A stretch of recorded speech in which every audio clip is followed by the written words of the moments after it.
Good morning, all of you students and dear friends. Today we are going to learn about the escape velocity. Okay? आज हम यहाँ पर escape velocity के बारे में पढ़ने वाले हैं और उसके कुछ एग्जाम्पल लेंगे यहाँ पर उससे रिलेटेड जो सॉल्व एग्जाम्पल है, जैसे हम पिछले लेक्चर्स में पढ़ते हुए आए हैं। तो अगर आप हमारे इस YouTube चैनल के ऊपर में नए हैं तो इस चैनल को आप सब्सक्राइब कर ले, बेल आइकन को प्रेस करें और वीडियो पसंद आए तो उसे लाइक करें। स्टूडेंट्स, तो हम लोगों ने पिछले वीडियो के अंदर में जो हमारा लेक्चर था, यहाँ पर लेक्चर नंबर 5 था शायद, तो उसके अंदर में हम लोगों ने यहाँ पर पढ़े हैं कुछ सॉल्व एग्जाम्पल लिए थे और साथ में अपन ने वहां पर पढ़े थे मास और वेट के बारे में कि मास जो है वो एवरीवेयर सेम होता है। क्यों होता है वो भी देखे थे अपन ने वहां पर कि जो पार्टिकल्स रहते हैं हमारे बॉडी के एटम्स जो रहते हैं वो कैसे रहते हैं, कॉन्स्टेंट्स रहते हैं वहां पर। इसलिए मास जो है वो एवरीवेयर, आप दूसरे प्लेनेट पर भी चले गए तो वहां भी कैसा होगा, सेम होगा। लेकिन वेट जो होता है वो सेम नहीं होता, कि वो एक्सेलरेशन ड्यू टू ग्रेविटी की वजह से जी की जो वैल्यू होती है वो कम ज्यादा होती रहती है वहां पर। इसलिए वेट जो है वो कैसा होता है, यहाँ पर कम ज्यादा होगा। अगर आप दूसरे प्लेनेट पर गए तो वेट अलग बताएंगा और यहाँ पर अर्थ पर है आप तो यहाँ वेट अलग बताएगा। दोनों चीजें अलग थी। मास जो है वो स्केलर क्वांटिटी है, वो भी देखे अपने, जिसका मैग्नीट्यूड होता है और उसका फॉर्मूला साथ में W is equal to F is equal to m g देखे अपन ने वहां पर। और वेट जो है ये वेक्टर क्वांटिटी होती है जिसका मैग्नीट्यूड भी होता है और साथ में डायरेक्शन भी होती है, दिशा भी होती है। फिर उसके साथ में अपन ने उससे रिलेटेड कुछ एग्जांपल्स देखे हैं, ये हम लोगों ने पिछले वीडियो के अंदर में देखे हैं। ठीक है, अगर आप लोगों ने वो वीडियो अभी तक नहीं देखे होंगे तो आप उसको देख ले, तब जाकर फिर आपको समझ में आएगा और आगे की चीजें भी क्या होंगी यहाँ पर समझ में आएंगी। तो आज जो हम यहाँ पर पढ़ने वाले हैं स्केप वेलोसिटी के बारे में पढ़ने वाले हैं। क्या है escape velocity? Escape velocity means, देखो यहाँ लिखा हुआ है definition, the minimum velocity, minimum कम से कम velocity that a moving body, जो कि क्या है मूविंग बॉडी के ऊपर। ठीक है, मूविंग बॉडी अपन ने यहाँ रॉकेट लिए, must have to escape from the gravitational field. तो वो जो मूविंग बॉडी है जिस पर आपने क्या लगाया, फोर्स लगाया, वेलोसिटी दिया आपने, उसको स्पीड दी है, जिसकी वजह से वो रॉकेट क्या हो रहा है, रॉकेट या फिर कोई भी ऑब्जेक्ट ग्रेविटेशनल फोर्स से बाहर चले जा रहा, आगे चले जा रहा है।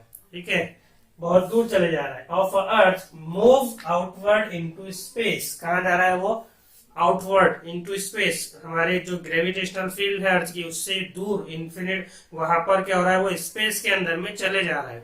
तो उस चीज को हम कहते हैं एस्केप वेलोसिटी। ठीक है, नहीं समझ में आया? देखो एक्टिविटी। अब यहाँ पर एक ग्राउंड, अपन यहाँ पर ये हमारी अर्थ की सरफेस है। ठीक है, ये हमारी क्या है, ये अर्थ सरफेस है। अब हमको पता है कि इस अर्थ सरफेस के अंदर में ग्रेविटेशनल फील्ड है। ठीक है, तो अब इस अर्थ के ऊपर से आपने यहाँ से एक जो स्टोन या फिर एक बॉल यहाँ पर आपने इसको ऊपर की तरफ फेंके। ठीक है, आउटवर्ड उसको फेंके आपने, तो वो एक स्पेसिफिक पॉइंट पर जाकर क्या होगा, वहां से वो वापस आएगा। अब यहाँ से आपने इसको फेंके, आपने इसको स्पीड प्रोवाइड की, वेलोसिटी दी इसको, तो यहाँ स्टार्टिंग में इसकी वेलोसिटी कैसी होंगी, ज्यादा होंगी। ठीक है, जैसे जैसे ऊपर जा रहा है तो उसकी वेलोसिटी क्या हो रही है, वहां पर कम हो रही। क्यों? ये ग्रेविटेशनल फोर्स की वजह से, अर्थ की ग्रेविटेशनल फोर्स की वजह से वो उसको क्या कर रही है, पुल कर रही है, नीचे की तरफ खींच रही है। तो वेलोसिटी जितने ऊपर जाएगा वेलोसिटी डिक्रीज होगी। फिर एक वक्त आएगा यहाँ पर कि एक सर्टेन हाइट पर पहुंचकर, अभी मान लो कि वो जो आपने बॉल फेंकी तो वो यहाँ पर आकर क्या हो गया, रुक गया, यानी कि यहाँ उसकी वेलोसिटी 0 हो गई। तो यहाँ से फिर वो क्या हो जाएगा, वापस डाउनवर्ड आ जाएगा। ठीक है, तो इतना है। अब आपने और उस जो बॉल लिए थे आपने, उसको आपने और जोर से और ज्यादा स्पीड से फेंके और ज्यादा वेलोसिटी प्रोवाइड किया आपने उसको, तो वो क्या हो जाएगा, यहाँ पर इससे थोड़ा ऊपर चले जाएगा। सेम वैसी प्रोसेस होगा। वेलोसिटी जो है यहाँ पर क्या होगी, नीचे से जब आप देख रहे हैं स्टार्टिंग से इंक्रीज होंगी और जैसे जैसे ऊपर जा रहे डिक्रीज होंगी due to the earth gravitational force. फिर एक स्पेसिफिक हाइट पर जाकर वो जो है यहाँ पर जो है वेलोसिटी हो जाएंगी, जीरो हो जाएगी, फिर वहां से वो डाउनवर्ड नीचे आ जाएगा। ठीक है, ओके।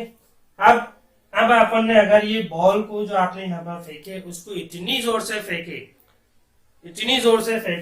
कि जो हमारी अर्थ है, अब ये मान लो ये अर्थ है, ये अर्थ के यहाँ पर जो है एक पॉइंट आता है, एक अर्थ के यहाँ पर क्या है, एक पॉइंट जिसको बोलते हैं इन्फिनाइट पॉइंट। ठीक है, तो ये इन्फिनाइट पॉइंट पर जब यहाँ पर ऑब्जेक्ट पहुंचता है तो यहाँ जो है स्मॉल जी की वैल्यू क्या हो जाती है, जीरो हो जाती है, यानी कि ग्रेविटेशनल फोर्स क्या हो जाएंगे यहाँ पर, जीरो हो जाएगी। तो इस पॉइंट पर जब वो ऑब्जेक्ट या कुछ भी पहुंच जाएगा तो यहाँ पर इसकी एक्सेलरेशन ड्यू टू ग्रेविटी क्या हो जा रही, जीरो हो जा रही, यानी कि ग्रेविटेशनल जो फील्ड है, इस बॉल ने ये जो ग्रेविटेशनल फील्ड है इतनी इसको स्केप कर लिया, वो क्या होगा, बॉल यहाँ पर पहुंच गया। ठीक है, अब उसको स्केप कर लिया उसने, स्केप कर रहे की ग्रेविटेशनल फील्ड को छोड़ दिया उसने, इस पॉइंट पर वो पहुंच गया। तो यहाँ ये जो पॉइंट है इन्फिनाइट पॉइंट, इस पॉइंट पर पहुंचने के बाद में ये अर्थ इसको पुल नहीं कर पाएंगी। ठीक है, क्योंकि ये ग्रेविटेशनल फील्ड क्या हो गई, यहाँ पर खत्म हो गई है, इन्फिनाइट पॉइंट पर वो पहुंच गया है। अब अगर आपने ये बॉल को इतनी स्पीड से फेंके, आपने इतनी वेलोसिटी उसको प्रोवाइड की कि वो यहाँ से निकल कर डायरेक्ट इन्फिनाइट पॉइंट पर पहुंच गया। ठीक है, इन्फिनाइट पॉइंट पर पहुंच गया यहाँ पर। तो ये अर्थ की जो ग्रेविटेशनल फील्ड है यहाँ पर अट्रैक्ट करने के लिए किसी भी ऑब्जेक्ट को, वो इस इन्फिनाइट पॉइंट पर क्या हो गई, खत्म हो गई। अब ये ऑब्जेक्ट यहाँ से फिर वापस नीचे नहीं आएगा, क्योंकि कोई ग्रेविटेशनल फोर्स क्या हो रही है यहाँ पर, small g acceleration due to gravity यहाँ क्या हो गई है, जीरो हो गई है। ठीक है, जिसकी वजह से ये इन्फिनाइट पॉइंट से ऑब्जेक्ट वापस नहीं आएगा। ओके, अब समझ में आया इसके। तो अब ये जो वेलोसिटी से आप इसको फेंक रहे हैं, velocity means speed, moving body के लिए जो स्पीड लग रही है आप उसको वेलोसिटी बोलेंगे। अब ये जो वेलोसिटी से आप इसको रफ्तार से, इसको स्पीड से जो फेंक रहे हैं, जो इस इन्फिनाइट पॉइंट पर पहुंच जा रहा ऑब्जेक्ट, बॉल जो हमने लिए यहाँ पर, तो उस वेलोसिटी को हम कहते हैं स्टेप वेलोसिटी। उस वेलोसिटी को हम कहेंगे स्टेप वेलोसिटी। आया समझ में? ओके, देखो डेफिनेशन क्या दिया, the minimum velocity that moving body, minimum velocity ये मूविंग बॉडी जा रही है, रॉकेट लिए अपन ने यहाँ पर, मस्ट हैव टू स्केप, जो क्या कर रहा है, स्केप करना छोड़ रहा है, must have to escape from the gravitational field. ये ग्रेविटेशनल फील्ड जो है इसको क्या कर रहा है, वो रॉकेट स्केप कर रहा है। Okay, of earth move outward into space, यानी कि ये ग्रेविटेशनल फील्ड क्या हो रही है, इन्फिनिट पॉइंट पर आकर जीरो हो जा रही। तो यहाँ ये ग्रेविटेशनल फील्ड को रॉकेट जब स्केप कर रहा है तो वो क्या हो जा रहा है, आउटवर्ड इनटू स्पेस के अंदर में चले जा रहा है। ये स्पेस क्राफ्ट ये जो भेजते हैं साइंटिस्ट लोग, तो वो यही वजह है कि वो इन्फिनाइट पॉइंट पर पहुंच कर क्या हो जाते हैं, वहां स्पेस में जाते हैं, वहां से वो वापस नहीं आते हैं। ठीक है, तो अब आ गया है आपको स्केप वेलोसिटी समझ में, वेरी गुड। तो अब यहाँ देखो, क्या अब कोई ऑब्जेक्ट है, for an object of mass m, कोई ऑब्जेक्ट है जिसका मास क्या है, स्मॉल m है, तो वो क्या है, ऑन द अर्थ सरफेस, अर्थ की सरफेस पर जो काइनेटिक एनर्जी है उसके लिए क्या होंगे, हाफ mv²। यहाँ पर अपने स्केप वेलोसिटी के बारे में पढ़ रहे हैं तो यहाँ ESC लिखेंगे v के नीचे, हाफ mv² वेलोसिटी स्केप जो है ये इसका स्क्वायर। पोटेंशियल एनर्जी है यहाँ पर is equal to -Gmm/r। Okay, G क्या है, ग्रेविटेशनल कांस्टेंट, m क्या है, mass of Earth, small m क्या है, मास ऑफ ऑब्जेक्ट, r क्या है यहाँ पर, रेडियस, डिस्टेंस। ठीक है, तो ये है पोटेंशियल एनर्जी, माइनस में है ये यहाँ पर। तो उसके बाद में अब ये टोटल एनर्जी यहाँ पर हमको मालूम करनी है, जिसका अपन E1 से रिप्रेजेंट करेंगे। तो इसमें KE प्लस PE यानी कि यहाँ पर काइनेटिक एनर्जी को आप ऐड करेंगे पोटेंशियल एनर्जी में, तो हमारे पास में ये वैल्यू मिलेगी यहाँ पर, half mv² ESC velocity escape. ठीक है, और -Gmm/r, ये हमारे पास में E1 की वैल्यू आ गई यहाँ पर। उसी तरह इधर ले लो, एट इन्फिनाइट डिस्टेंस, ये इन्फिनाइट अर्थ से इन्फिनाइट डिस्टेंस पर जो है यहाँ पर फ्रॉम द अर्थ, तो KE काइनेटिक एनर्जी यहाँ पर जीरो होंगी, पोटेंशियल एनर्जी भी आल्सो जीरो यहाँ पर होंगी। और फिर आप जब इसका एडिशन करेंगे E2 सेम वही फॉर्मूले से E2 यानी टोटल एनर्जी निकाल रहा है इन्फिनिट डिस्टेंस के लिए, तो ये भी क्या होंगी यहाँ पर जीरो होंगी, क्योंकि ये इन्फिनिट पॉइंट पर जब वो ऑब्जेक्ट पहुंच जाएगा तो वहां पर उसकी जो है वैल्यू क्या हो जाएंगी, जी की, स्मॉल जी की जीरो हो जाएंगी। तो अब इसको हमें डिराइव करना है, इसकी हमें वैल्यू यहाँ पर निकालनी है। तो हम इसकी वैल्यू यहाँ पर इस तरह से निकालेंगे। यहां तक के समझ में आ गया आप लोगों की कैसे हुआ? तो ठीक है, वेरी गुड, बहुत अच्छे स्टूडेंट्स, जल्दी जल्दी ऐसे आप यहाँ पर समझते जाए।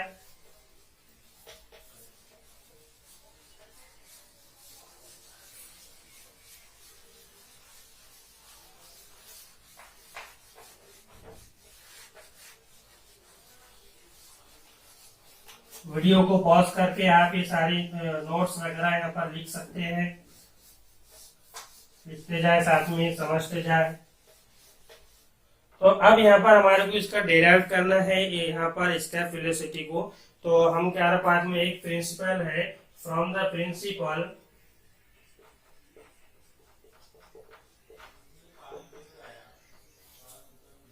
ऑफ कंजर्वेशन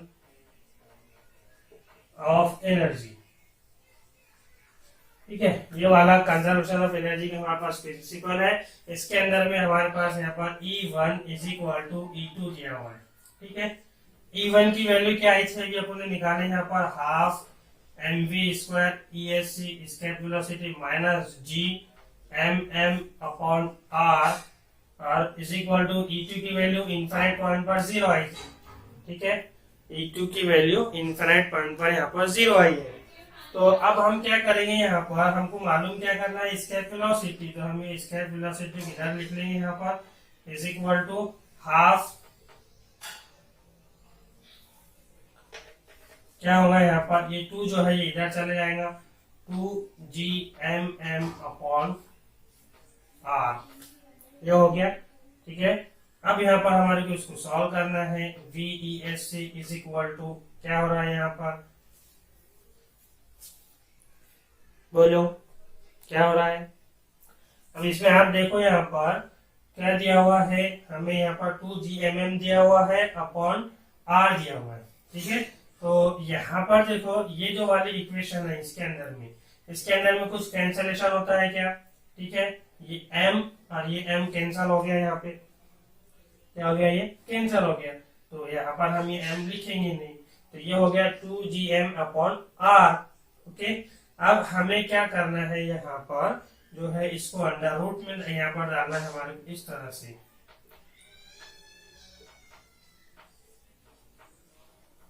ओके, तो यहाँ से ये हट जाएगा, फिर स्क्वायर हटा दिया अपने, इसको यहाँ पर अपने अंडर रूट में डाल दिए 2gm अपॉन r। आगे gm अपॉन r यहाँ पर क्या दिख रहा है हमारे को, ये दिख रहा है हमारे को small g, acceleration due to gravity. क्या है वो, acceleration due to gravity, small g, ये gm अपॉन r। तो हमने यहाँ पर ये लिख दिया इसकी वैल्यू इस तरह से। v स्टेप जो है velocity, escape velocity is equal to under root 2gr। अब यहाँ पर हमें इसको वैल्यू डालनी है, इसको सॉल्व करना है अंडर रूट के अंदर में। तो 2 इंटू जी की वैल्यू 9.8, रेडियस कितना है यहाँ पर 6.4 into 10 raise to the power 22। ठीक है, कितना है यहाँ पर 10 raise to the power 6 bracket में डाल दिया इसको आपने। अब इसको सॉल्व करना है यहाँ पर। ठीक है, सॉल्व करना है स्टूडेंट्स, मैंने भी यहाँ पर सॉल्व किया, यहाँ तक ये समझ में आ गया क्या किया अपन ने, स्केप वेलोसिटी को डेराइव कर रहे हैं अपन। क्या कर रहे हैं, स्केप वेलोसिटी को डेराइव कर रहे हैं। क्वेश्चन आता है क्या, what is escape velocity, what is escape velocity and write the derivation, जैसे डेराइव यहाँ पर लिख सकते हैं अपन, डेरिवेशन इसका लिखने का, या फिर prove with the help of derivation derive the equation of escape velocity, ऐसा भी क्वेश्चन आ सकता है। Derive the equations for escape velocity, escape velocity के लिए कौन सी इक्वेशन है उसको आप डिराइव करें यहाँ पर, तो स्टार्टिंग से आपको यहाँ पर ये लिखना पड़ेगा। क्या है, from the principle of conservation of energy आपने इज इक्वल टू E2 लिखे हैं यहाँ पर, E1 is equal to E2 लिखे हैं। E1 की वैल्यू हमारे पास हाफ mv² है, यहाँ पर वेलोसिटी स्टेप है, माइनस जो है इस E1 की वैल्यू आगे है माइनस gmm/r। E2 हमारे पास 0 है, इन्फिनाइट पॉइंट पर देखे थे अपन ने। उसी तरह फिर हमें v इसके अंदर से हमने यहाँ पर ये m और n को कैंसिल किए, और साथ में हमको वेलोसिटी स्केप वेलोसिटी मालूम करनी है, तो हमने इसको इधर साइड में लेकर आया लेफ्ट साइड में, और ये 2 जो है ये g के पास चले गए, तो ये हो गया 2gm/r। अब हमने यहाँ से स्क्वायर हटाया तो ये अंडर रूट में चले जाएंगे वैल्यू यहाँ पर, क्या 2gm/r। ठीक है, अब ये gm/r जो है ये क्या है, ये नथिंग बट स्मॉल g है। ठीक है, एक्सेलरेशन ड्यू टू ग्रेविटी, तो हमने यहाँ पर g लिख लिए, r इस तरह से हमको मिला। अब इसके अंदर में हमने ये वैल्यू पुटअप किया। अब इसको हमें यहाँ पर क्या करना है, सॉल्व करना है। ठीक है, सॉल्व करो आप लोग, मैंने भी यहाँ पर सॉल्व किया है, इसको जरूरी है। ठीक है, तो क्या आएगा आंसर हमारा यहाँ पर इसका 11.2 किलोमीटर पर सेकंड। ये है VESC, ये है 11.2 किलोमीटर s, ये है वेलोसिटी स्केप। ओके स्टूडेंट्स, यहाँ पर आप लोगों को स्केप वेलोसिटी समझ गई है। आई होप कि आपको अच्छे से स्केप वेलोसिटी समझ में आ चुकी होंगी। यानी कि जैसे जैसे आप अर्थ के अपन ने पढ़े थे वहां पर एक्सेलरेशन ड्यू टू ग्रेविटी के अंदर में वेरिएशन इन g के अंदर में, स्मॉल g के अंदर में, कि जैसे जैसे आप सेकंड नंबर का point change with height altitude, जैसे जैसे आप अर्थ के ऊपर जाएंगे, जैसे जैसे आप वहां पर अर्थ की सरफेस के ऊपर में जाएंगे, तो वहां पर g की वैल्यू क्या हो रही है, डिक्रीज हो रही है, चेंज हो रही है, कम हो रही है। वेलोसिटी क्या हो रही है वहां पर, कम हो रही है। अर्थ उसको अपनी तरफ पुल कर रही है, ऑब्जेक्ट को खींच रहे। तो अर्थ के बाहर में एक पॉइंट आएगा जिसको अपन इन्फिनाइट पॉइंट बोलेंगे। अगर वो ऑब्जेक्ट उस इन्फिनाइट पॉइंट पर पहुंच गया तो वहां जो है g की वैल्यू 0 हो जाती है, और वो ऑब्जेक्ट उसके पार ग्रेविटेशनल फील्ड जो है वहां पर उसको उसने स्केप कर लिया है। हम कहेंगे कि वहां से फिर वो ग्रेविटेशनल फील्ड जो है उस ऑब्जेक्ट को अपनी तरफ खींच नहीं पाएंगी। तो ये जो साइंटिस्ट लोग स्पेस क्राफ्ट वगैरह वहां पर अंतरिक्ष में भेजते हैं, तो यही वजह है कि वो ग्रेविटेशनल फील्ड को स्केप करके उसके आगे चले जाते हैं, इन्फिनाइट पॉइंट पर पहुंच जाते हैं, जिसकी वजह से वो वापस नहीं आ पाते हैं। ओके, तो ये है स्केप वेलोसिटी जो आपने अभी यहाँ पर पढ़े है। अब इससे रिलेटेड कुछ आपको यहाँ पर सॉल्व एग्जांपल दी हुई है, वो अपने को यहाँ पर पढ़ना है। ठीक है, उसको समझना है। तो यहाँ पर आपको क्वेश्चन दिया हुआ है, क्या दिया हुआ है कि calculate the escape velocity on the surface of moon. ठीक है, मून के ऊपर में स्केप वेलोसिटी को आपको कैलकुलेट करना है। ये हमारा मून है यहाँ पर। ठीक है, ये मून के ऊपर में हमारे को जो है स्केप वेलोसिटी यानी कि v²ESC, ठीक है, ये हमारे को क्या करना है यहाँ पर मालूम करना है। ओके, स्केप वेलोसिटी का फॉर्मूला क्या है वो भी यहाँ पर आप, स्केप वेलोसिटी का फॉर्मूला है VESC is equal to √2gm/r। ये हमारे पास में यहाँ पर स्केप वेलोसिटी का फॉर्मूला है 2 स्मॉल g इंटू r। ये हमारे पास में क्या है, यहाँ पर स्केप वेलोसिटी का फॉर्मूला है। ठीक है, तो हमारे को क्या मालूम करना है, ये स्केप वेलोसिटी मालूम करनी, कहाँ पर, मून पर। ठीक है, आगे क्वेश्चन देखो, क्या मास moon given the mass and radius of moon to be 7.34 into 10 raised to the power 22 kg and 1.74 into 10 raised to the power 6 meter respectively। ठीक है, ये हमको मालूम करना है यहाँ पर, यानी कि आपको यहाँ पर रेडियस दिया हुआ है और साथ में मास दिया हुआ है। ठीक है, ये मून है, यहाँ से ये सेंटर से इसका जो रेडियस है r, ये कितना दिया हुआ है आपको, r जो है ये आपको दिया हुआ है यहाँ पर radius 1.74 into 10⁻⁶ metre.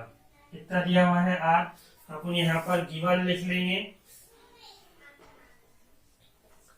R is equal to 1.6 into 10⁻⁶ metre. ये R की वैल्यू है, यहाँ पर कितनी है 1.6 इंटू 10⁻⁶ R है। ठीक है, उसके बाद में क्या दिया हुआ है आपको, यहाँ पर M दिया हुआ है, मून का मास। ठीक है, कैपिटल M कितना दिया हुआ है क्वेश्चन के अंदर में आपको, यहाँ पर 7.34 इंटू 10⁻22 kg, 2 kg।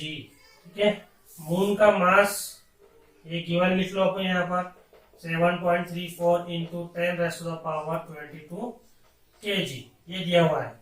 मालूम क्या करना है हमारे को, एस्केप वेलोसिटी मालूम करनी है मून के ऊपर में। ठीक है, टू फाइंड हम लिखेंगे यहाँ पर, to find v is equal to v escape velocity हमको मालूम करनी है। ओके, अब यहाँ पर एक चीज और स्टूडेंट्स आपको याद रखनी है, acceleration due to gravity on moon gm जो है। ठीक है, तो gm अपन ने पिछले एग्जांपल में समझ रहे थे, acceleration due to gravity on moon, ये एक्सेलरेशन ड्यू टू अर्थ यानी कि GE के कैसी होती है, हाफ होती है, 1/6 टाइम होती है। तो हम यहाँ लिखेंगे 1/6 इंटू GE। ठीक है, क्या होगा फिर यहाँ पर ये, अब GE हमको मालूम है, इसकी वैल्यू क्या है 9.77 है, अपन ने पिछले एग्जांपल में सॉल्व किए थे, इसलिए आपको बोल रहे हैं बार बार कि पिछले वीडियो को देखते जाए। ठीक है, नहीं तो आपको आगे की चीजें समझ में नहीं आएंगी। ये सारी वैल्यूज, ये सारे कॉन्सेप्ट आपको याद रखने हैं। GM जो है ये gravitation, acceleration due to gravitation on moon है, GE acceleration due to gravity है। तो ये GM जो है ये acceleration due to gravity of earth, ये जो स्मॉल g अर्थ पर होता है उसका कितना होता है 1/6 होता है। ठीक है, यहाँ पर जो है स्मॉल g की वैल्यू अर्थ पर कितनी होती है 1/6 इंटू 9.77 आएगा, यहाँ पर क्या आएगा, यहाँ पर 9.77। ये क्या है, g स्मॉल g है, एक्सेलरेशन ड्यू टू ग्रेविटी। अब इसको सॉल्व करेंगे तो आंसर क्या आएगा, अपन ने पिछले एग्जांपल में सॉल्व किए हुए हैं। कितना आएगा इसका आंसर, सॉल्व करो इसको जल्दी से। ठीक है, तो इसका आंसर हमारे को मिलेंगे यहाँ पर 1.63 मीटर पर second square.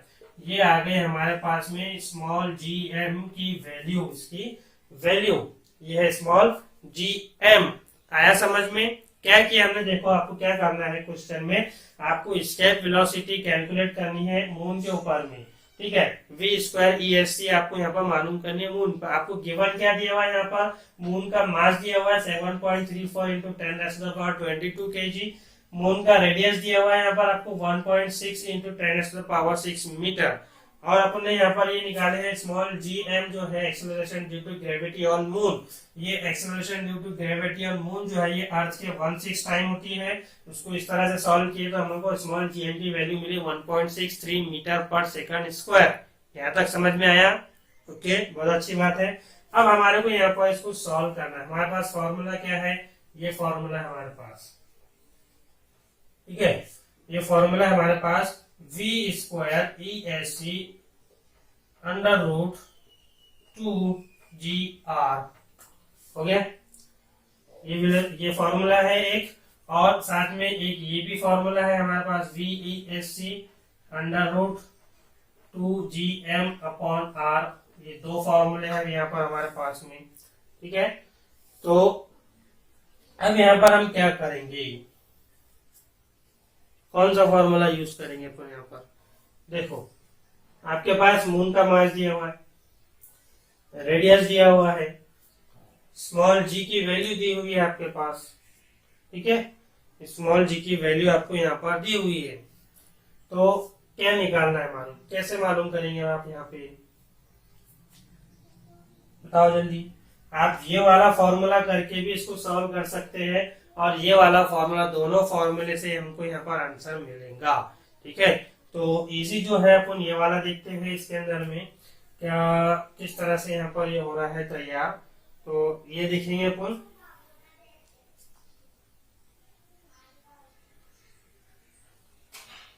v square ESC on, ठीक है, 2 g की वैल्यू कितनी है हमारे पास, इंटू 1.63, r कितना है हमारे पास, रेडियस 1.6 इंटू 10⁻⁶ मीटर है हमारे पास इसकी वैल्यू, ठीक है। अब इसको यहाँ पर सॉल्व करना है, ये तीनों को सॉल्व करेंगे अपन पहले, तो हमारे पास में आंसर क्या आएगा, VESC इज इक्वल टू, जब आप ये तीनों को सॉल्व करेंगे, सॉल्व करो, ठीक है, बार बार बोल रहा है आपको यहाँ पर कि ये जो मल्टीप्लीकेशन डिवाइडेशन है ये आपको कर कर आना चाहिए, बेसिक है यहाँ पर ये, ठीक है। तो आप सॉल्व करें इसको, तो हमारे को इसका आंसर यहाँ पर मिलेगा नियर अबाउट 5.67 इंटू 10⁻⁶, ठीक है, मीटर है यहाँ पर। इस तरह से आपने इसको सॉल्व किए। अब यहाँ पर हमारे को क्या करना है, ठीक है, ये आगे हमारे पास यहाँ पर, तो अब इसको हम क्या करेंगे, यहाँ पर जब आप इसको सॉल्व करेंगे तो हम इसको डिवाइड बाय 1000 करेंगे, मीटर है यहाँ पर, ये 10⁻⁶ मीटर है ना, ठीक है। तो हमें यहाँ पर जब आप इसको 10⁻⁶ यहाँ से इसको हटाएंगे तो क्या करेंगे, हम इसको डिवाइड बाय 1000 करेंगे, तो ये क्या हो जाएगा, फिर यहाँ पर हमको जब इसकी वैल्यू मिलेगी यहाँ पर, तो ये हो जाएगा हमारे पास 2.37 इंटू 10⁻³ मीटर पर सेकंड। ये आ गया हमारे पास इसकी वैल्यू, ये अंडर रूट आपने हटाया इससे, ठीक है, ये जो है ये अंडर रूट को आपने यहाँ से हटाए तो हमारे को इसकी ये वैल्यू में निकली है। आप ये सॉल्व करो, ठीक है, क्या कर रहे हैं आप, इसको सॉल्व करना है आपको, इसको यहाँ पे, ठीक है। जब आप इसको अंडर रूट को हटाएंगे तो हमारे पास ये वैल्यू मिलेगी। अब ये वैल्यू में यहाँ पर मीटर है, आपको इसको कन्वर्ट करना है किलोमीटर में, तो हम इस वैल्यू को, पूरी वैल्यू को 1000 से डिवाइड करेंगे।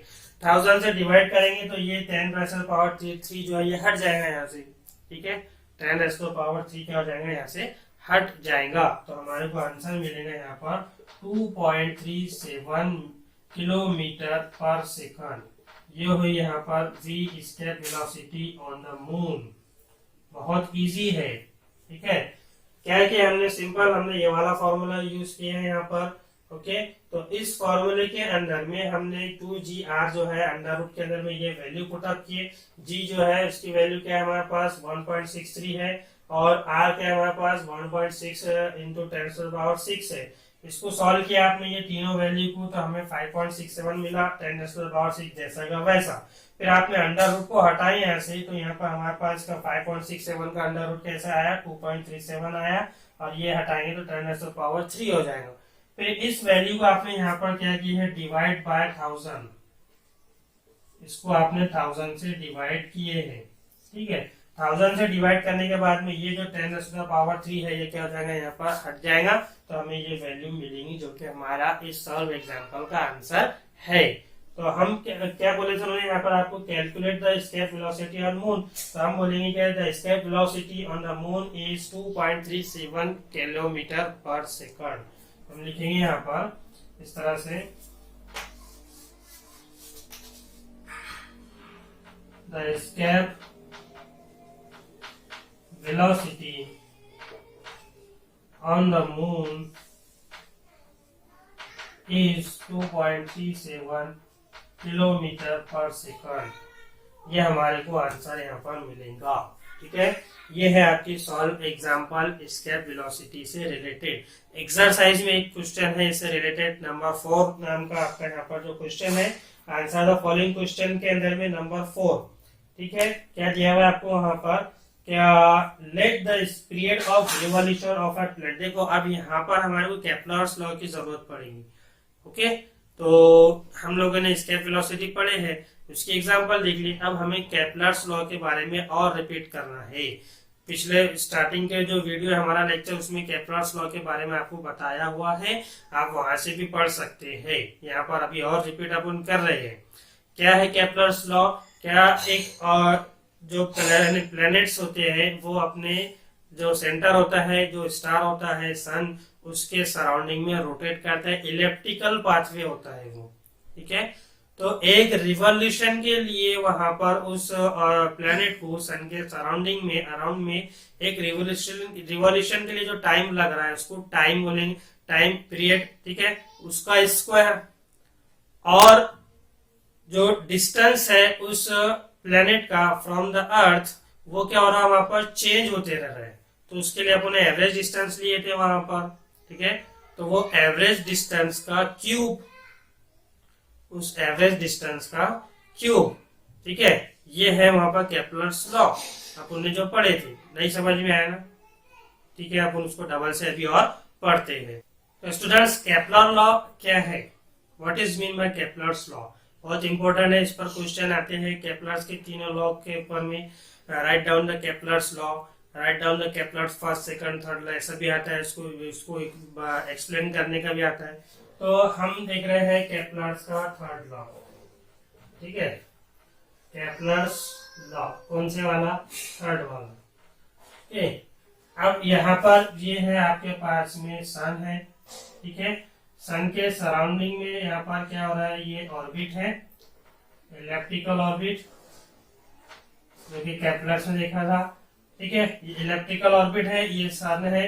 अब ये सन के सराउंडिंग में मान लो कि यहाँ पर एक प्लेनेट है, क्या है ये, प्लेनेट है, तो इस प्लेनेट को रिवॉल्व करने के लिए घूम रहा है, ठीक है, यहाँ से निकला ये रिवॉल्व करते हुए वापस यहाँ पर आई होगी एक रिवॉल्यूशन, ठीक है, तो इस रिवॉल्यूशन के लिए जितना उसको पीरियड लग रहा है, पीरियड मतलब टाइम, ठीक है, टाइम लग रहा है, पीरियड उसका स्क्वायर, ठीक है, टाइम उसका पीरियड का स्क्वायर, हो गया, समझ में आ गया यहाँ तक, ठीक है।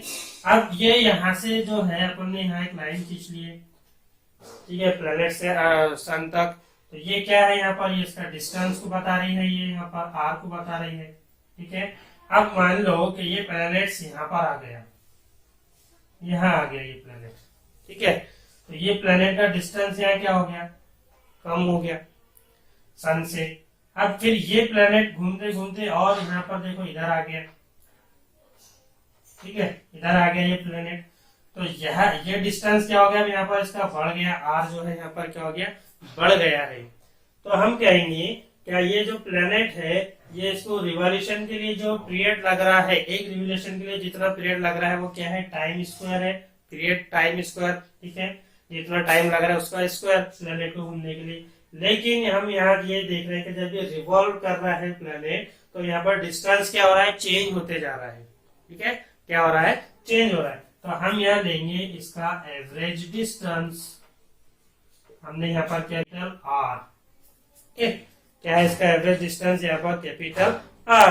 तो अब ये जो एवरेज डिस्टेंस है जो चेंज हो रहा है रिवॉल्व करने के लिए, उस तो कैपिटल आर जो है उसका क्यूब लिया हुआ है यहाँ पर उन्होंने केपलर में, उसका क्या बोला है, क्यूब, यानी कि T square directly proportional to R cube, ठीक है, ये है केपलर्स का लॉ, टी स्क्वायर जो प्लेनेट को रिवॉल्व करने के लिए टाइम लग रहा है उसका स्क्वायर, वो डायरेक्टली प्रोपोर्शनल है एवरेज डिस्टेंस के, ये प्लेनेट का जो डिस्टेंस है फ्रॉम द सन उसका क्यूब के, आर स्क्वायर के, डायरेक्टली प्रोपोर्शनल है। अब ये प्रोपोर्शनलिटी की जो साइन है अल्फा, इसको मुझे यहाँ से हटाना है, तो इसके लिए मैं यहाँ क्या करूंगा, कोई कॉन्स्टेंट्स लगाऊंगा, तो ये हो जाएगा यहाँ पर, अपन आर को इसके नीचे लेकर आ जाएंगे, या फिर इस तरह से T square is equal to K into R cube, हो गया। अभी आर को इधर ला लेंगे अपन, T square upon R cube is equal to K, ये है हमारे पास में यहाँ पर केपलर्स का लॉ, ठीक है, ये है थर्ड लॉ ऑफ केपलर्स। क्या प्लैनेट्स रिवॉल्यूशन के लिए जितना टाइम, एक कंप्लीट रिवॉल्यूशन करने के लिए उसको जितना टाइम लग रहा है उसका स्क्वायर, और ये जो स्क्वायर है ये डायरेक्टली प्रोपोर्शनल है इस प्लेनेट के डिस्टेंस से from the sun, from the centre, ठीक है, सन से, सोलर सिस्टम का सेंटर क्या है, सन है, इसके सराउंडिंग में यहाँ पर प्लेनेट्स घूम रहे हैं, तो ये इस सन से इस प्लेनेट का डिस्टेंस चेंज होते रहता है, यहाँ पर ये देखे अपने, तो उसका क्यूब, एवरेज डिस्टेंस लिए अपने आर क्यूब, उसके ये टाइम जो है रिवॉल्यूशन ये बराबर इस तरह से होता है, ये है केपलर्स का लॉ। अब प्रॉब्लम पर आओ, ठीक है, ये आ गया यहाँ पे समझ में, प्रॉब्लम के ऊपर में आएंगे अपन। अब प्रॉब्लम क्या है, नंबर 4 एक्सरसाइज में, let the period of revolution of a planet at a distance r from star be T planet है, ठीक है। स्टार है यहाँ पर आपका सन, इसके कुछ फासले के ऊपर में इस ऑर्बिट के अंदर में क्या हो रहा है, यहाँ पर एक प्लैनेट रोटेट कर रहा है, ठीक है। इस ऑर्बिट के अंदर में ये प्लैनेट यहाँ पर क्या कर रहा है, रोटेट कर रहा है। तो क्या बोल रहे हैं यहाँ पर कि let the period of revolution of a planet at a distance R, ये जो रिवॉल्यूशन कर रहा है तो इन प्लैनेट्स का उस स्टार से डिस्टेंस कितना है, यहाँ पर कैपिटल आर है, आया समझ में, ठीक है, कैपिटल आर है, ठीक है। स्टार बी टी, स्टार जो है यहाँ पर क्या है, ये टी है, ओके, ये जो है इसका टी। उसके बाद में आगे दिया हुआ है आपको prove that if it was at distance of 2r। अब आपको प्रूफ करना है अगर ये जो डिस्टेंस है ये बढ़कर क्या हो गया, 2r हो गया, ट्वाइस हो गया, तो यहाँ पर क्या हो गया, एक नया प्लैनेट आ गया, ठीक है, जिसका डिस्टेंस क्या हो गया, यहाँ पर बढ़ गया है, ये प्लैनेट आ गया, ये स्टार आ गया, यहाँ पर ये प्लैनेट है, तो ये प्लैनेट का यहाँ से डिस्टेंस जो है वो कितना हो गया, टी आर, क्या हो गया ये टी आर, 2r, क्या हो गया 2r, ठीक है। ये दो डिस्टेंस है, आगे समझ में। तो आगे क्या दिया हुआ है आपको, from the star it's period of revolution will be √8t। तो इसका जो अभी जो नया यहाँ पर आया है, इसका जो क्या है यहाँ पर √r, ये हमारे को वैल्यू यहाँ पर बतानी है, निकालना है, इसको प्रूफ करना है कि ये इतना आ रहा है, ठीक है। आगे ना समझ में, एक प्लैनेट है जिसका डिस्टेंस सन से क्या कितना है, कैपिटल आर है, तो दूसरा जो प्लैनेट है, नया प्लैनेट आया है, उसका डिस्टेंस जो है यहाँ से कितना है, इसके 2 गुना है, ट्वाइस आर है। तो प्रूफ करना है कि ये √TR के बराबर है आपका, ये हमारा क्वेश्चन है, ओके। गिवन क्या क्या दिया हुआ है आपको, डिस्टेंस फ्रॉम द सन। अब अपन सॉल्व कर रहे हैं इसको, यहाँ पर क्या क्या दिया हुआ है आपको, यहाँ पर टाइम दिया हुआ है, ठीक है, न्यू डिस्टेंस दिया हुआ है TR, और हमें ढूंढना क्या है, इस न्यू डिस्टेंस पर जो टाइम है यहाँ पर TN हमारे को बताना है, ढूंढना है। फॉर्मूला हमारे पास केपलर्स लॉ का है, ठीक है, तो अपन यहाँ लिख लेंगे distance from sun, distance from sun is equal to capital R है, ठीक है। उसके बाद में यहाँ पर आप लोगों को दिया हुआ है टाइम ऑफ रिवॉल्यूशन दिया हुआ है, टाइम ऑफ रिवॉल्यूशन। तो स्टूडेंट्स ये क्वेश्चन आपको यहाँ पर समझ में आ गया है। तो इसमें यहाँ पर आपको ये सारी चीजें गिवन दी हुई है, डिस्टेंस फ्रॉम सन जो है वो आर है, टाइम ऑफ रिवॉल्यूशन जो है वो कितना है, ये जो रिवॉल्यूशन घूम रहा है वो कितना है, टी है यहाँ पर आपको दिया हुआ, और हमें जो है ये जो नया प्लैनेट है यहाँ पर नया जो घूम रहा था, इसका डिस्टेंस कितना है, यहाँ पर इसका डिस्टेंस जो है, न्यू डिस्टेंस कितना है, यहाँ पर हम लिखेंगे न्यू डिस्टेंस कितना है, स्टार सन से लेकर तो प्लेनेट का 2r, ठीक है। तो अब हमें यहाँ पर मालूम क्या करना है, जैसे यहाँ पर ये टाइम इसका रिवॉल्यूशन का कैपिटल T दिया हुआ, वैसे ही यहाँ पर इसका टाइम हमारे को मालूम करना है, न्यू प्लेनेट का टाइम, ठीक है, टाइम ऑफ न्यू प्लेनेट यानी कि कैपिटल TN, यहाँ पर ये हमारे को क्या करना है, मालूम करना है, ठीक है। फॉर्मूला क्या होगा हमारे पास, यहाँ पर केपलर का फॉर्मूला जो है यहाँ पर हमारे पास अभी अपन ने निकाले हैं, T² R³ is equal to K। ये हमारे पास में क्या है, फॉर्मूला है। इस फॉर्मूले की मदद से हम इस प्रॉब्लम को यहाँ पर सॉल्व करेंगे, ओके। तो ये हाँ ये समझ में आ गया है आप लोगों के, ओके। तो अब चलो ये फॉर्मूला, अब जैसे कि दो केस है यहाँ पर, दो प्लेनेट देखे अपने यहाँ निकाले, तो हमें दो अलग अलग इक्वेशन यहाँ पर बनानी पड़ेगी। एक पहले वाले जो छोटा डिस्टेंस था r वाला उसके लिए, और एक जो न्यू डिस्टेंस है 2r एक उसके लिए। तो हम यहाँ पर इसको सॉल्व करेंगे यहाँ से, ठीक है। ये आपको गिवन दिया हुआ है, इसको अपन गिवन को बॉक्स में डाल दिए। केस 1 दिया हुआ है आपको यहाँ पर, केस 1 के अंदर में हम क्या करेंगे, ये जो है यहाँ पर T² R³ is equal to K, ठीक है। ये हमारी पहली इक्वेशन है यहाँ पर, केस 1 के लिए, वो छोटे प्लैनेट्स के लिए। जो नया प्लैनेट था केस 2, उसके लिए हमको बनानी है यहाँ पर क्या है, यहाँ पर न्यू प्लैनेट जो है, यही फॉर्मूला है। अब न्यू प्लैनेट आ गया तो इसके नीचे हम कैपिटल एन लगा देंगे यहाँ पर, ठीक है। आर क्यूब, आर क्यूब भी क्या है, अब यहाँ पर आर क्यूब कितना दिया हुआ, न्यू इसका डिस्टेंस कितना दिया हुआ है 2r, कितना दिया हुआ है 2r का क्यूब। इस तरह से इसको लिख लेंगे अपन। ये हो गई यहाँ पर इक्वेशन नंबर 2। आया समझ में? क्या है स्टूडेंट्स, देखो क्या केस 1 जो है, जो छोटा प्लैनेट था हमारा, उसके लिए हमारे पास वैल्यू सेम रहेंगे एज इट इज, ओके। अब केस 2 जो है, जो दूसरा प्लैनेट आया बड़े वाला, जिसका डिस्टेंस 2r है, new distance 2r new planet का, तो हमने यहाँ पर हमको जो Tn मालूम करना है हमारे को, टाइम ऑफ न्यू प्लैनेट, तो हमने इसको Tn लिखे यहाँ पर, इसका स्क्वायर, और यहाँ पर हम लोगों ने क्या लिखे, ये न्यू डिस्टेंस 2r उसका क्यूब लिखे हम लोगों ने यहाँ पर, ठीक है। ये दो इक्वेशन हमको मिल गई। अब यहाँ पर हम लिखेंगे फ्रॉम इक्वेशन 1 एंड 2, इन दोनों इक्वेशन से, फ्रॉम इक्वेशन 1 एंड 2। इक्वेशन 1 क्या के देखो, दोनों में के क्या है यहाँ पर आपको दिया हुआ है, तो ये के यहाँ पर आपको लिखने की जरूरत नहीं है। तो हम लिखेंगे पहले equation 1, T2 upon R cube is equal to Tn T square n upon 2r cube whole square, 2r का जो है होल क्यूब लेके अपने यहाँ पर इस तरह से जो है इसकी वैल्यू हो गई, यहाँ पर हमने पुट अप कर दी है, ओके। तो अब हमारे को इसको क्या करना है, यहाँ पर सॉल्व करना है।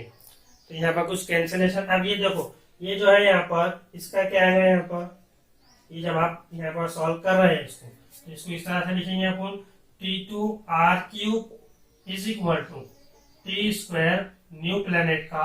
अब इसको क्यूब क्या लेना है, यहाँ पर 2 का क्यूब कितना होगा 8r होगा यहाँ पर, ठीक है।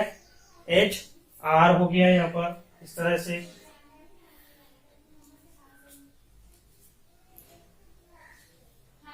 ठीक है। 8r का स्क्वायर इस तरह से हो गया यहाँ पर। तो अब आगे देखो यहाँ पर स्टूडेंट्स जो है, यहाँ आर क्यूब आएगा यहाँ पर, ठीक है। ये जो है इसका अपन ने क्यूब लिया यहाँ पर। अब ये को यहाँ पर कैंसलेशन होता है, आर क्यूब कैंसल हो गया, बच गया हमारे पास नीचे 8, यहाँ पर T square T n square बच गया है यहाँ पर। अब इसको हमें अरेंज करना है। अब हमें मालूम क्या करना है, न्यू प्लैनेट का टाइम, तो हम ये टी स्क्वायर एन इधर लेकर आ जाएंगे, और ये जो है टी स्क्वायर 8 जो है ये टी स्क्वायर इस 8 के पास में यहाँ पर आ जाएगा। तो ये ऐसा हो जाएगा 8 स्क्वायर, 8 जो है 8 टी स्क्वायर, ओके। अब यहाँ पर इसको सॉल्व करना है हमारे को, टी एन न्यू प्लैनेट का टाइम जो है वो निकालना है। स्क्वायर हटाएंगे आप तो ये अंडर रूट में चले जाएंगे, यहाँ पर क्या हो जाएगा, ये 8 टी स्क्वायर, 8 टी स्क्वायर हो गया। अब यहाँ से ये 8 टी स्क्वायर हटा रहे हैं आप इसका, तो ये टी एन, ये 8 अंडर रूट में आ गया, और ये हो गया टी, ठीक है, ये हो गया टी। तो ये निकल गई हमारे यहाँ पर इस न्यू प्लैनेट की वैल्यू, जो अपन ने वहां देखे थे इस तरह से। ये डिस्टेंस है यहाँ पर ट्वाइस आर, हमें ये साबित करना था वहां पर अंडर रूट टी, ठीक है। इस तरह से हम लोगों ने इसको क्या किया यहाँ पर सॉल्व किया। नहीं समझ में आया, एक बार और रिपीट कर लेंगे, ठीक है। क्या दिया हुआ आपको, 2 प्लैनेट थे, एक प्लैनेट का डिस्टेंस जो है सन स्टार से प्लैनेट का डिस्टेंस आर है। देखो ये प्लैनेट है यहाँ पर, ये एक दूसरा प्लैनेट बना तुमने पहले वाला, इसका डिस्टेंस आर है, ठीक है। ये सन है, सन से इस प्लैनेट का डिस्टेंस आर है, और टाइम ऑफ रिवॉल्यूशन, ये जो प्लैनेट घूम रहा है उसका रिवॉल्यूशन का जो टाइम है वो कितना है, कैपिटल टी है, ओके। तो जो न्यू प्लैनेट यहाँ पर दिया हुआ आपको दूसरा प्लैनेट, उसका डिस्टेंस जो है यहाँ से कितना हो गया, इससे 2 गुना हो गया, इससे बढ़ गया, 2r हो गया, ओके। तो हमें ये जो नया प्लैनेट है, इस प्लैनेट का टाइम ऑफ रिवॉल्यूशन हमारे को निकालना है। न्यू प्लैनेट का टाइम Tn हमारे को निकालना है। ये क्वेश्चन था हमारे को, जो साबित करना था हमारे को, ये कितना होता है 8 under root 8 into T, under root 8 T, ये उसका टाइम ऑफ रिवॉल्यूशन। हमको ये साबित करना है यहाँ पर कि इतना है। तो फिर हमारे पास फॉर्मूला है यहाँ पर ये वाला केपलर्स लॉ का, T square upon R cube is equal to K constant. कैसे आया, हमने वो केपलर्स लॉ भी पढ़े हैं यहाँ पर अभी। तो फिर हमने अब देखो यहाँ पर ये जो दो केस है, यहाँ पर हमने दो केस यानी कि दो प्लैनेट के लिए अलग अलग इक्वेशन बनाए। क्या है, पहला प्लैनेट ये है, ठीक है, तो उसके लिए हमने इक्वेशन बनाई ये वाली T square upon R cube is equal to K, ये फॉर्मूला एज इट इज कर दिए। अब जो न्यू प्लैनेट था उसके बनाया हमने यहाँ पर T square T n square upon जो है आर, ये जो इसका टाइम ऑफ अपने रेडियस जो है कितना था 2r, तो अपन ने ये क्या है यहाँ पर क्यूब में दिया हुआ है केप्लर्स लॉ में एवरेज डिस्टेंस, तो हमने इस तरह से इसको लिखे 2r whole cube is equal to K. फिर इसको सॉल्व किया आपने फ्रॉम इक्वेशन 1 और 2 से, तो यहाँ पर ये के जो क्या है यहाँ पर ये कांस्टेंट है तो ये कैंसिल हो जाएगा सेम है, तो हमने इस तरह से इक्वेशन लिखे है यहाँ पर T square upon R cube is equal to T n square upon 2r whole cube. फिर इसको सॉल्व करेंगे आप यहाँ पर, तो ये जो इसका करेंगे तो ये 8r क्यूब आ जाएगा यहाँ पर, आर क्यूब को कैंसिल कर दिए, बच गया ये वैल्यू वहां पर टी स्क्वायर एन इधर और इधर टी एन अपॉन 8 बचा। तो ये टी स्क्वायर जो है ये 8 के पास में आ गया यहाँ पे और टी एन स्क्वायर इधर आ गया, हमको टी एन स्क्वायर मालूम करना है टाइम्स ऑफ न्यू प्लैनेट। तो अब इसको आप यहाँ से जो इसका स्क्वायर हटाएंगे तो ये वैल्यू जो है अंडर रूट में आ जाएंगे, अंडर रूट 8 टी स्क्वायर, तो यहाँ से ये टी स्क्वायर को हटा रहा है तो इसका स्क्वायर हटा रहा है तो ये अंडर रूट के बाहर निकल जाएगा और ये 8 अंडर रूट, इस तरह से न्यू प्लैनेट का हमको मिलेगा जो कि हमने इसको सॉल्व करके प्रूफ किए हैं। इस तरह से ये इक्वेशन जो है यहाँ पर हम लोग सॉल्व करे हैं। ओके स्टूडेंट्स, यहाँ तक के सारी चीजें आपको समझ में आ गई है। ओके चलो, बहुत अच्छी बात है कि आप लोगों को ये सारे प्रॉब्लम्स और जो एग्जाम्पल्स है सॉल्व एग्जाम्पल समझ में आ गई है। ठीक है, आप बार बार देखें इस वीडियो को, बार बार देखें, जहां नहीं समझ में आ रहा है तो कमेंट्स करें, हमारे इस चैनल को वीडियो को लाइक करें, चैनल को सब्सक्राइब करें, शेयर करें। ओके,